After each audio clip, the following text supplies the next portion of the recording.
minimizing complications. That is what has been assigned to me. And greatest surgeons don't require anything. I require a lot of technology, as I said. This is our operation theater. We use so much technology. It includes endoscope, microscopes, O-arms, C-arms, and all the monitoring which goes on. And unfortunately, all anatomical aids are not real-time, but physiological aids are real-time. So I will give you an anecdote. Happened yesterday. I asked Dr. Ram Chadda how to walk around the seashore around the beach. So he said, you go to the right side, and then you will find a gate, and you will go down, and you will walk there. But he didn't tell me what time that gate closes at 6 o'clock. So I walked all the way till the dockyard, and the dockyard was not finishing, and it was an unsafe kind of a road, so I came back. So the real-time thing is problem with anatomical imaging, so that we have to know that timing when you have done it, it's very important. So this is the O-arm which we use, and the navigation.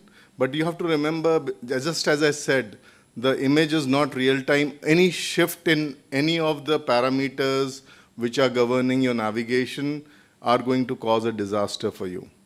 And sometimes a lot of technology for a simple procedure, like if you are doing a kyphoplasty, simple kyphoplasty in a cancer patient who has a lot of comorbidities, and you are trying to do all the technologies in her, or 90 years old lady, for relieving just pain, and where you require only 4 shots of C-arm, and you're using technology, then it is still a foolish thing to do. So judgment is very important. So this is C-arm, 3D C-arms, robotic C-arms. These are the various imaging modalities. These are ancient photos. These are modern photos. And what we can all do, this is a pure C-arm, surgery in which we could do a CV junction, and this is all sequentially taken film, and you can distract the joint, and even you can put a C1, C2 screws, and this is with a port, a minimally invasive thing, and this cannot be replicated with any other thing, so that's why this video is there. 3D C-arm gives better imaging. It is reaching a level of imaging which O-arm gives, and it is faster, it doesn't give that much radiation. So that also has come into use, and probably few years down the line, you will have more of 3D C-arms with robots rather than O-arms with robots. So 3D C-arm guided surgeries are there. I will just pass through. Then this is a Zigo lab, which is a hybrid OT, in which we have done some cases, but it is ergonomically for a spine surgery, it's because here you can come to that same position again and again, and you can repeat it, but because of the size of this hybrid OT, doing a spine surgery is more cumbersome and used to take more time. Then came the O-arm. O-arm was like intraoperative CT images, and they helped you to do surgeries. We also have an intraop MRI for intramedullary tumors, or tumors when we are decompressing, we have to make sure.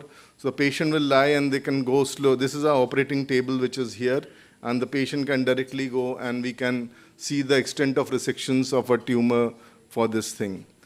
Precision is perfection, perfection is precision. So I will take through an illustrative case. So in a thoracic spine, which has a lot of approach problems, and which has a very impaired vascularity, and you can really cause a lot of injuries. I will take through a case where all these technologies will help you. So this is a idiopathic herniation of the spinal cord, where because of a dural defect, the spinal cord goes down. And various approaches can be used, but anterior is not possible. Posterior, you get the cord in between you get, and then you have we used this technology to address this problem. We went from the sides, and we could address this. So this is a video of the patient was not moving preoperatively. And then we go from the sides. We know where the port is there and where we are going, and we can identify the dural defect. We are drilling the front portion of the bone. We are very careful. And in this, because the cord is there, once you see the dura, you get an anatomical correlation that always helps you. And this is the bone drilling, and you can see the dura on top here at this place. And once you go inside, you will define the defect. So this is the part of the bone which we are just separating, and this is the dural defect which you can see the arachnoid which is there. So we did an inlay and outlay of this thing that was pretty simple, and patient started walking. Similarly with this technologies, we go front of the cord, remove from one side, remove the tumor, and the post-op we did a MRI for this because it was going on the opposite side and we didn't know what it is there. But there are certain pearls which you should always use with this technology. Where your incision and your docking point is there, that is very important. In a wrong plane, if your docking is there with portal surgeries, you are going to make a mess and the surgery is never going to be proper. If you're going to a disc, then you should be parallel to the disc space. If you're going to the body, you should be parallel to the body. So incision planning is very important. Whenever you do this, the advantage of this navigation is that you can plan the trajectory, where exactly what structures you will disrupt. At each time when you are doing that, you can correlate with the bone segment, so you are always having a real-time correlation that is working in your brain. You should always disrupt the bone which is away from the cord and away from the pleura, especially in the thoracic spine, so that you make a space and then you have a safe areas on both sides. So some instrument going here and there doesn't causes you problem. Once a safe passage is made, you can do a corpectomy, you can go above and below, and you can look on the sides, but you should always be aware where your dural tube is there. So that is the most important thing. Awareness of dural tube and pleura, especially in the thoracic spine, is very important.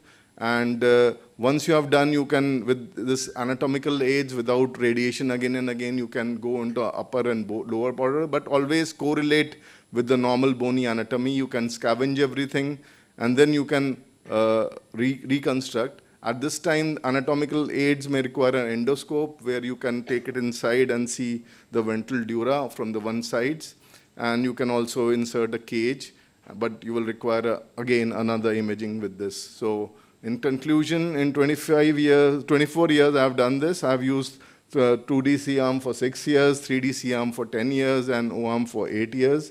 Safety always depends on vigilance of surgeons. Getting more technology has not helped us in becoming better surgeons. It is always keeping yourself on toes will make you a better surgeons. But I have definitely seen that young surgeons who have been with me have become more proficient in doing minimally invasive surgeries in a shorter span of time than it took me to reach there. So that I have definitely seen, and I have a group, I have Deepak, who is not sitting here, but he has reached levels which I have reached. And just because of doing this with anatomical this thing. So all surgeons will become better if they use this technology. Surgery has become more democratic. So either you're sitting next to at Taj, or you can be at a simple place like Raipur, Bhopal, or small towns, still smaller towns. Bareilly means I think he's doing amazing job in Bareilly, and they can do as amazing job sitting at anywhere in the world. But in the end, you should always remember that a fool with a tool is still a fool, and always cross-check, because anatomical localizations are not real-time, but physiological are. Thank you.